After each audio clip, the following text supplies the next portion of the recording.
Siap-siap, begini rencana transformasi skema pensiunan PNS dan kapan mulai berlakunya skema pesangon pensiun 1 miliar. Berikut kita ulas dalam video kita kali ini di Kamis 13 Maret 2025. Ruang fiskal dalam APBN 2025 untuk bergerak ekspansif dan membiayai berbagai program pembangunan nasional serta program berkaitan dengan janji kampanye Presiden Prabowo relatif sempit. Berbagai upaya dilakukan pemerintah, Kementerian Keuangan, dan Badan Anggaran DPR untuk sedikit melapangkan ruangan yang penuh sesak dengan berbagai anggaran rutin, termasuk pembayaran bunga utang negara. Kemudian, langkah-langkah yang bersifat strategis untuk membuka ruangan anggaran, seperti efisiensi anggaran besar-besaran di kementerian lembaga, serta dana transfer ke daerah, hingga yang bersifat sektoral, seperti perubahan skema pembayaran pensiun pegawai negeri sipil, TNI, dan Polri yang menurut pemerintah membebani APBN. Sebagaimana diatur dalam Undang-Undang Nomor 5 Tahun 2014, tentang aparatur sipil negara, setiap PNS yang berhenti bekerja berhak menerima jaminan pensiun dan tunjangan hari tua sesuai peraturan perundang-undangan yang berlaku. Jaminan pensiun PNS ini bukan sebatas karena mereka juga membayar iuran yang besarnya 4,75% dari gaji pokok, tetapi sebagai bentuk penghargaan atas pengabdian sebagai PNS. Sebenarnya, program jaminan pensiun bagi para abdi negara itu sudah ada sejak tahun 1951, ketika pemerintah Orde Lama menerbitkan peraturan interim pada tahun 1951 yang membahas pemberian pensiun kepada pegawai negeri dan keluarganya. Setelah beberapa kali dilengkapi dan disempurnakan melalui berbagai aturan dan undang-undang, program pensiun PNS menemukan pondasi modernisasinya. Setelah pemerintah Orde Baru menerbitkan Undang-Undang Nomor 11 Tahun 1969 tentang pensiun pegawai dan pensiun janda atau duda pegawai yang mengganti aturan sebelumnya, Undang-Undang Nomor 20 Tahun 1952 tentang pensiun pegawai negeri sipil. Berdasarkan Undang-Undang ASN, batas usia pensiun bagi PNS saat ini adalah 58 tahun. Bahkan baru-baru ini ada juga kabar terbaru terkait dengan revisi batas usia pensiun terbaru. Penetapan batas usia pensiun ini merupakan faktor penting yang perlu diperhatikan karena beberapa alasan. Batas usia pensiun yang ideal diperlukan untuk menjaga keseimbangan antara biaya program pensiun dan besaran iuran yang harus dibayarkan. Hal ini bertujuan untuk memastikan keberlanjutan pembiayaan program pensiun dalam jangka panjang. Selain itu, penetapan batas usia pensiun juga berperan dalam mengendalikan tingkat dependensi rasio, yaitu perbandingan antara jumlah penduduk usia non-produktif dengan penduduk usia produktif. Untuk diketahui, anggaran yang harus dikeluarkan negara dalam rangka membayar pensiun dari tahun ke tahun terus mengalami peningkatan. Pada tahun 2010, negara mengeluarkan anggaran pensiun sebesar 50,6 triliun. 14 tahun kemudian, di tahun 2024, menurut catatan Kemenkeu, naik hingga 3 kali lipatnya menjadi 164,4 triliun. Naik rata-rata sekitar 8,96% atau senilai 10,4 triliun setiap tahunnya. Selain jumlah uang pensiun yang dibayarkan naik cukup signifikan, biaya operasional pembayaran pensiun PNS, TNI, dan Polri jika melihat laporan Kemenkeu juga sangat tinggi. Pada tahun 2018, biaya operasional pembayaran pensiun para abdi negara tersebut 997 miliar. Setahun kemudian naik menjadi 1,01 triliun. Sempat turun di tahun berikutnya menjadi 857 miliar pada tahun 2020, 804 miliar tahun 2021, dan sepanjang 2022 hingga tahun 2024 turun menjadi 700 miliar. Tapi diperkirakan akan naik lagi pada tahun 2025 ke kisaran 850 miliar rupiah. Menurut Kemenkeu, sistem pembayaran uang pensiun PNS, TNI dan Polri itu harus melewati 4 tahapan yang dalam tiap tahapannya tentu saja ada biayanya. Pertama, Direktorat Jenderal Perbendaharaan DJBP menerima tagihan uang pensiun PNS, TNI dan Polri dari Taspen, dan Asabri selaku pemegang data dan pengelola dana pensiun. Kedua, setelah verifikasi administratif, DJPB akan menerbitkan dokumen pencairan dananya. Selanjutnya, atas dasar perintah itu, Taspen dan Asabri akan mengirimkan uang pensiun ke bank yang ditunjuk dan kantor pos. Keempat, oleh bank dan kantor pos barulah uang tersebut disalurkan kepada para pensiunan. Jadi memang alurnya lumayan panjang. Selain masalah operasional pembayaran, tingginya anggaran yang harus disediakan negara untuk membayar pensiun juga lantaran adanya perubahan demografi. Jumlah pensiunan mengalami peningkatan cukup tajam dari tahun ke tahun. Penerima pensiun pada tahun 2020 sebanyak 3,2 juta orang. Jumlahnya meningkat menjadi 3,6 juta orang pada tahun 2024. Dan pada 2029 diproyeksikan jumlah pensiunan yang harus dibayar mencapai 4,2 juta orang.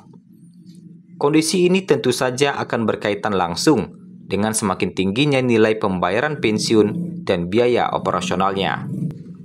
Oleh sebab itu, Kemenkeu berencana untuk mengambil alih langsung pembayaran pensiun yang selama ini ada di tangan Taspen dan Asabri. Kedepan, kami berencana untuk melakukan pembayaran uang pensiun tetap melalui mitra, tapi yang melakukan pembayaran instead of dari Taspen, ini yang melakukan dari kami di Direktorat Jenderal Perbendaharaan, kata Dirjen DJPB Kemenkeu, Astera Primanto Bakti. Meskipun dalam penyalurannya, kepensiunan masih akan menggunakan perbankan dan kantor pos. Langkah ini paling tidak akan memotong rantai operasional. Pembayaran pensiun menjadi lebih pendek, yang otomatis bakal mengurangi biaya operasionalnya. Di luar urusan operasional pembayaran, dan ini yang lebih penting untuk diketahui, lantaran akan sangat berdampak kepada para pensiunan dan nilai APBN yang harus disiapkan negara, adalah rencana perubahan skema Defined Benefit Plan dengan metode pembayaran pensiun. PAYS2Go pensiun menjadi dengan metode Fully Funded pensiun. Defined Benefit Plan. Dalam skema Defined Benefit Plan, seperti yang dipergunakan pemerintah Indonesia untuk membayar uang pensiunan PNS saat ini, besaran manfaat pensiun yang akan diterima para PNS dihitung berdasarkan formula yang telah ditentukan dengan mempertimbangkan faktor-faktor seperti masa kerja, gaji pokok terakhir, dan poin-poin lainnya. Dengan metode pembayaran anuitas bulanan, sejak PNS tersebut memasuki masa pensiun sampai dengan meninggal dunia. Kemudian, tidak hanya pensiun pokok, para pensiunan juga akan ditambah lagi dengan beberapa komponen manfaat pensiun lainnya. Tentu saja seperti tunjangan keluarga yang akan diberikan kepada pensiunan yang memiliki keluarga. Dalam hal ini, suami, istri, dan anak yang memenuhi syarat. Tunjangan anak akan diberikan kepada anak yang masih menjadi tanggungan dan memenuhi syarat. Untuk anak ini, tak terbatas anak kandung, bisa saja anak tiri atau anak angkat sepanjang secara hukum Indonesia dinyatakan sah sebagai anak yang bersangkutan dan masih berusia di bawah 21 tahun hingga 25 tahun jika anak tersebut masih melanjutkan pendidikan serta belum menikah. Dan dalam sistem pembayaran PNS di Indonesia, hak pembayaran pensiunnya hanya bisa diwariskan secara horizontal dari suami ke istri atau dari istri ke suami. Tak bisa diwariskan secara vertikal ke anak atau ke keluarga inti lainnya seperti ibu atau bapak. Jika kedua orang tuanya sudah meninggal, maka hak menerima pensiun keluarga PNS tersebut akan berhenti. Sebagai tambahan, apabila pensiunan PNS tersebut meninggal, maka ahli warisnya berhak menerima uang duka yang diberikan melalui taspen untuk PNS atau asabri bagi TNI dan Polri. Yang mana dana uang duka ini akan diberikan sekaligus. Kemudian yang kedua, metode Pay as you go. Mengutip kajian Badan Kebijakan Fiskal, metode pembayaran yang digunakan dalam skema pembayaran pensiun PNS ini menggunakan Pay as you go. Metode pembiayaan program pensiun di mana manfaat pensiun yang harus dibayarkan pada periode tertentu didanai hanya dari uang yang tersedia untuk periode tersebut. Sumber dananya bisa berasal dari iuran peserta program, pajak, atau anggaran pemerintah, terutama jika pemerintah berperan sebagai pemberi kerja. Secara filosofis, metode Pay as you go ini sebenarnya paling cocok dengan program pensiun PNS saat ini, yang menekankan pada peningkatan kesejahteraan pensiunan PNS.